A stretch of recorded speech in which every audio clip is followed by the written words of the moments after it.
Sharing tea with a fascinating friend is one of life's true delights. Uncle Iroh.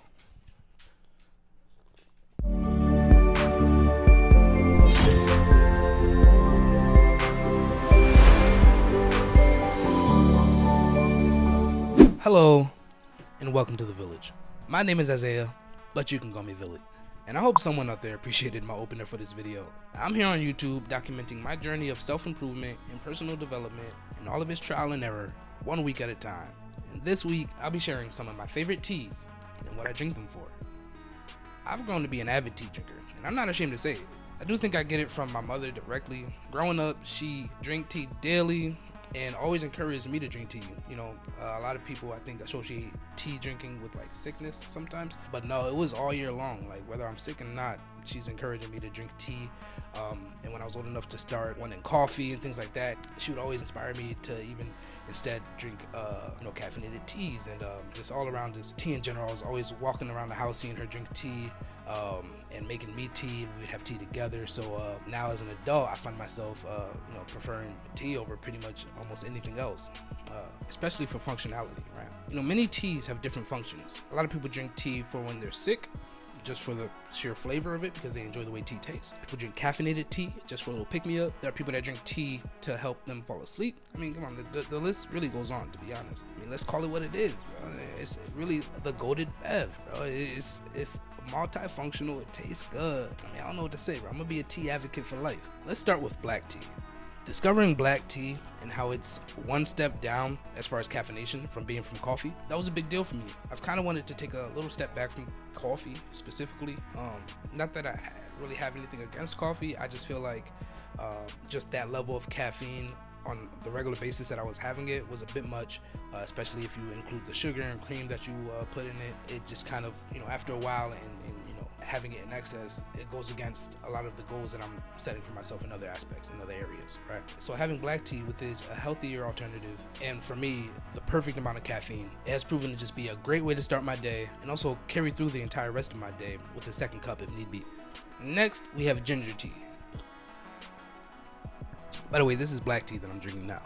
I'm knocking a few videos out in one time, so this is just what the doctor ordered to make sure I'm, energetic and lively for all the villagers. You know what I'm saying?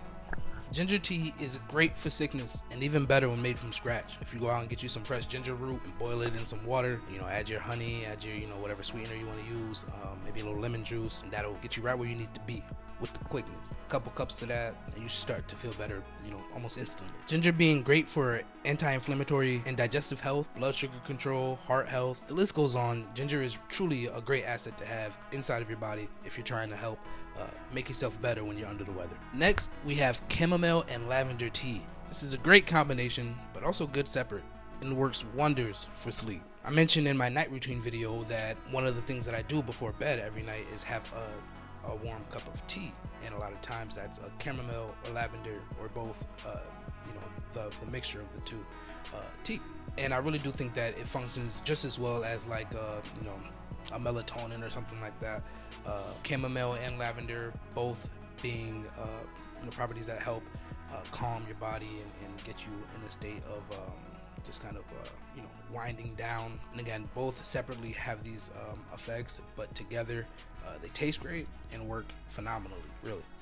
Lastly, we'll talk about our tea that's just smack. It just tastes good. These are your teas that a lot of times people are using for iced tea, like green tea, things like that. There are plenty of options. I personally like, raspberry, lemon, hibiscus, any combination of those three things in a tea are just great for me, whether it's hot or ice. And again, as mentioned, these are just teas that will just always be refreshing. It doesn't really help, make you sleepy or keep you up. It just tastes really good and can work for any time of the day, for any person, really.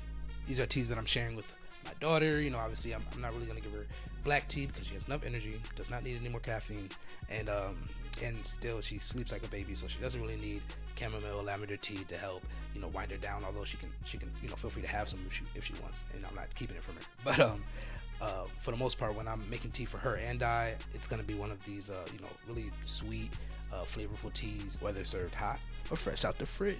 And well, there you have it. That has been some of my favorite teas and their functions. And if you have a favorite tea, drop it in the comments. Let me know which one it is. And of course, I want you always to remember, we are ever learning, growth oriented, and evolutionary thinkers.